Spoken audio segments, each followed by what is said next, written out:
Rings of Power is discovering that the more you lie, the more you have to lie to maintain the delusion. And at this point, I think we've reached peak cope. So when Amazon say that the huge Rings of Power bet has more than paid off. And I say peak cope purely because I can't imagine a way to go up from here, but neither could I have imagined them even coming out with this in the first place, because this comes from an original interview with Deadline. Vernon Sanders taught Season 1 return on investment, Season 3 renewal, teases faster pace and bigger battles in Season 2. Yeah, that's right, Rings of Power, which as far as I'm aware was contractually obliged to make 5 seasons, where the showrunners have been bragging about how they've already got 5 seasons, is now concerned about whether they're going to get Season 3 renewed. It's doing so well monetarily that we're not actually sure it's worth our while to fulfill the contractual obligations that we've already agreed to and bragged about publicly. Because Vernon Sanders isn't a nobody, he's the head of global TV for Amazon Studios, and he's the person that says the financial bet has more than paid off. Now there's lies, damn lies, and statistics,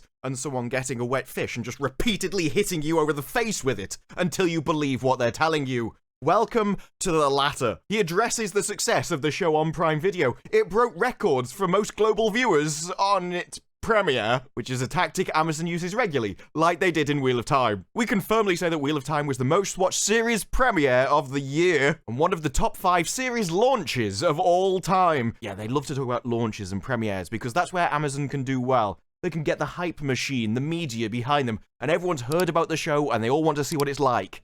And then they watch it and never come back. This leads to the very basic marketing tactic of just talking about the premiere forever. Even after the show is already over and we've got the entire series rankings, we're still just going to brag about the premiere.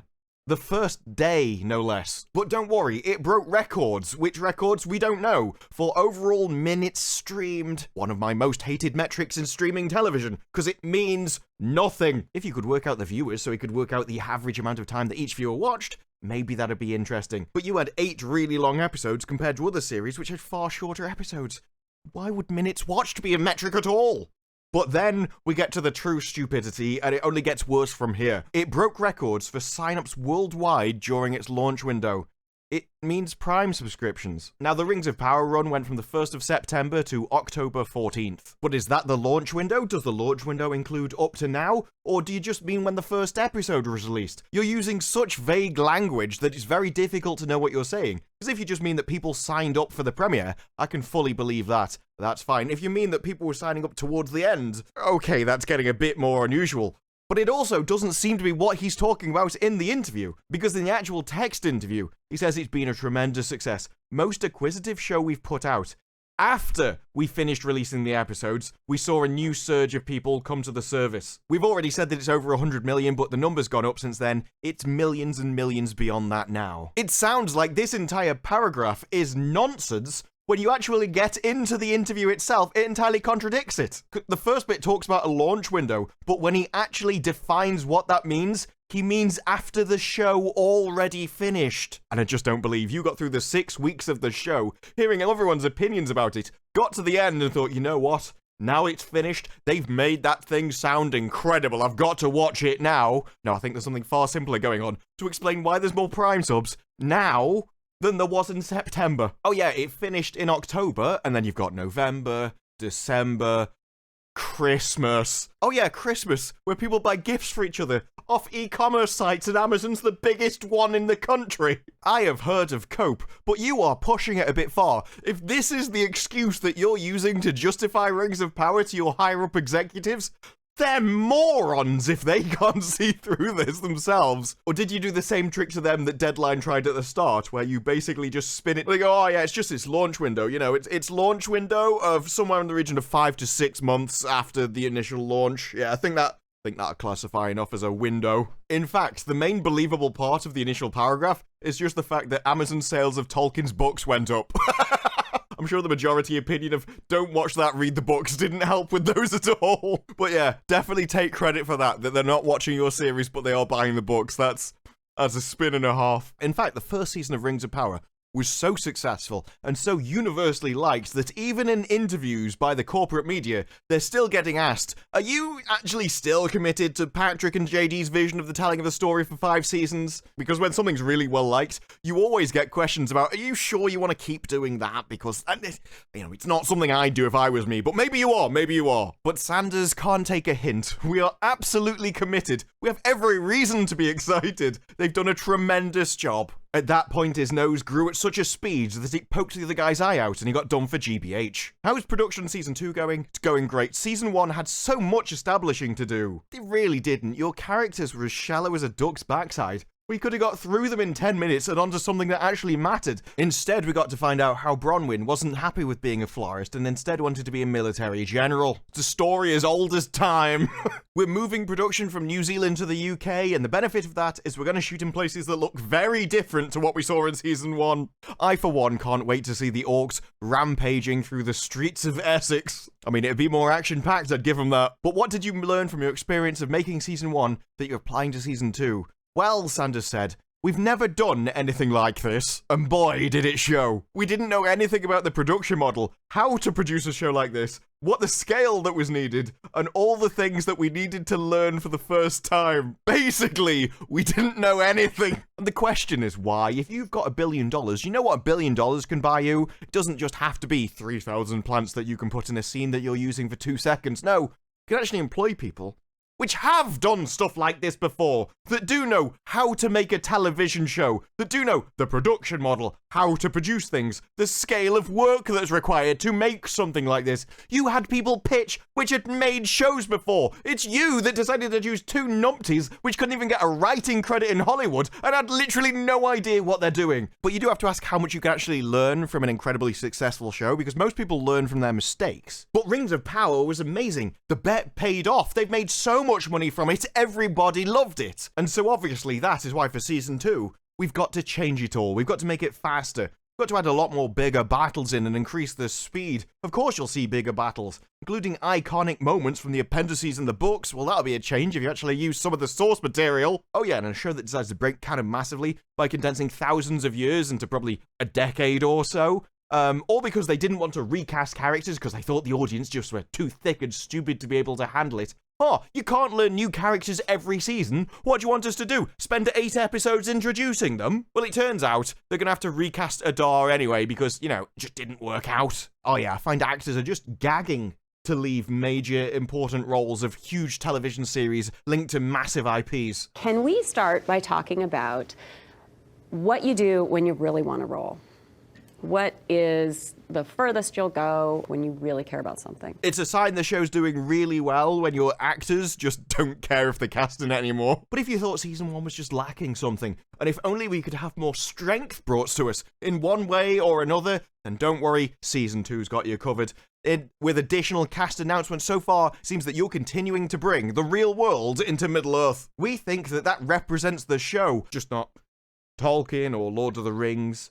Makes your show look like generic grey mush, inseparable from every other piece of generic fantasy out there. It'll get you a few headlines, it just won't get you any money. One thing he thinks is worth noting is a lot of people have been staying in the family, the Amazon family, the corporate family, the business, where he works. It's not a family, is it? And it's not just about the fact that a business can't give you any of the things that a family would do. It's more of the fact that I don't want it to be your family. I want you to be professional and make a product which is actually good and worth paying for. Family lies about each other. It's kind of their job. Oh, look, I made this. Oh, isn't that wonderful? That's wonderful. Look what Steve's done. Oh, we're so proud of our brother over there and the work he's put in, the hard work that he's made to make that crap. But it's not crap because he made it and I love him and that's awesome. No, be professional. Tell him it sucks and he has to do it again. What on earth have you created? We're not paying for that next time. What are you doing? But don't worry, because obviously Jen Sulky built it. If she's part of the family, I doubly don't want to be in it. The thing is, Rings of Power was the light at the end of the tunnel that did turn out to be an oncoming train. Everyone kind of expected it, but until it arrived, no one had confirmation. The thing is, even back on the 3rd of September, you had this article going, Lord of the Rings was the $1 billion bet Amazon shouldn't be allowed to make. But I only bring it up because it said it would be stupid to suggest there is much chance of Rings of Power flopping. Just so I can compare it to the head of global TV for Amazon saying that Rings of Power is a success because people have subscribed to Amazon Prime for Christmas. Maybe it wasn't quite so unlikely anyway, but I think that we found a solution. We found the answer that will truly make season 2 more impressive. Look, it's not improving the story. It's not improving the cast. It's not recasting Adar. That's all stupid. That's nonsense. If those were what you thought made a good TV show, no. Get it out of your mind. You know what will, though? Rings of Power has announced an all-female directing team and episode count. This is going to be wonderful. They've announced its new directing team, and it's 3 people with absolutely 0 dangly bits. We're not going to talk about competency or experience. If we sent these directors into outer space, their bits wouldn't be jiggling around at all. And we're not going to talk about any of the other contradictions or downsides of that. For instance, the more female-led something tends to be, the less action-orientated it is, and the more everyone just talks about their feelings, which is, if anyone has watched this channel knows, is my favorite thing. I love talking about somebody's feelings who doesn't exist. And if you thought there was something else to say about this, oh no, there isn't. I mean, they're really announcing it. Yes, this is amazing. Don't you know, this is a step into the future. If you actually get into the article itself, it literally just goes, yeah, well, you know, there's no dangly bits. They can't even come up with a reason why they want it or why it's even worthy of that title to begin with. They just know it's good. And I think we can all agree on that. The fact that season 1 just had far too many dangly bits. No, I'm not joking. That's the article. People do more than bring warriors their post-battle beers, but they don't exist in worlds where they're more than half the population. I mean, I'm not sure if you're familiar with a fantasy world where they're regularly at war all the time, but somebody's got to pop out the kids. There's a reason why they're the ones safe at the back, and everyone else is in the front, dying to protect them, because they're the ones which are more valuable, because if they go, there's no future. But the more stupid response to your original title is the fact that Rings of Power was entirely led by women, so what are you even moaning about in the first place? What was the arcs? You had Galadriel's, which was the Númenórean arc. You had Bronwyn's, which were the Southlands. You had Harfoot's, which was Nori's. And you had Elrond's, which was the only male-led one out of all of them. Although, really, you kind of get the feeling that behind the scenes, it was the Sith Lord Deezer that was controlling it all anyway. But apparently, no, they just don't exist. Do you think he's got confused about what Galadriel is? Because if that was true, to be honest, I could fully understand it given the way she acted. But no, apparently they barely get a look in. Because while it may appear that things have improved, notice the assumption that actually just getting rid of men is a good thing. That's the improvement that's just taken as read. And if that's your opinion, that just moving the line is innately good, then why don't you just argue to skip to the end and get rid of all of them? Just fire them all, because if you get rid of all of them, then that will be the absolute perfect show. I mean, after all, they've already done it with the directing team, so why stop there? They've already done it for She-Hulk.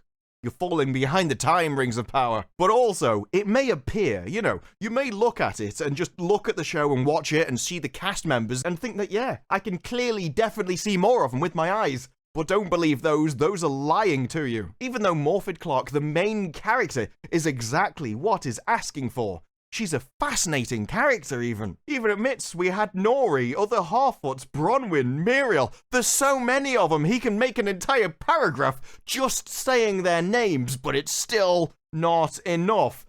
It's an improvement, but they're still outnumbered. Even when he's looking at the press releases, which tell him about the additional people coming into season 2, you know, all the additional people coming into season 2, the entire 100% people that he's asking for, still not enough. Still not enough. I mean, at this point, the people he don't like, which doesn't make any sense, because if half the population has got one, it literally makes it the cheapest commodity on Earth. But you know, there's just so many of those people he doesn't like that don't have 20 quid. They'll snarl, I'm virtue signaling. Or worse, what's a worse form of virtue signaling? Virtue shouting, virtue screaming, virtue whining in an article that makes you sound like a right latte. But I'm okay with that because I believe in equality. But it's not just about that. The fact is, the presence of them makes these shows and their expansively and expensively realized worlds more interesting. Their absence is not only jarring when they're not in the military wielding heavy steel against far bigger, taller, stronger people, it deprives us of the stories needed to properly bring those worlds to life. If James Moore can't perv over at least half the cast of a TV show, it's just so jarring for him. The last thing he wants when he's enjoying his fantasy shows is to be losing control of his bodily urges, and then just when he's getting to the exciting bit, the cameraman cuts onto a dude's face. Don't worry, James, we've all been there, but as you are so modern and forward thinking, maybe you should remember not to be such a bigot. It's true that the creators of these shows have gone beyond tokenism. Now they're just everywhere, the tokens. At this point, they're basically a currency. Everyone's got one in their pocket. And then he goes on to list even more characters, which he says don't exist in the show. There's so few of them, I made an entire article writing down all their names. And then he goes on to talk about something which is entirely unrelated to the literal point of his article. Why are we talking about the Oscars and the Crown? Wait, what? I'm sorry that Corin feels uncomfortable, but taking the identifier out of categories makes them less, not more inclusive. James, I can't believe I even thought you were modern. Is this why you've wrote a really whiny article? Also that just at the end of it, you could say something which absolutely would be despised by the entire audience of your article? Was this the bugbear that you actually wanted to write an article about, but you knew that that would get you cancelled, and so you wrote an entire thing armoring you up first so you could go, no, I'm actually on your side. I don't even think this article was about what your title said it was. I think you just wanted to get away with this and realized that it can't be said in today's day and age, and so you thought that you needed an excuse and just shoved it in at the end. James, you may have been a whiny, insulting, insufferable little latte, but you are Machiavellian to the extreme. I'm almost impressed. Oh, and you had to talk about power dynamics, didn't you? Because everything is about power dynamics. I mean, given the apparent manipulative nature of the article,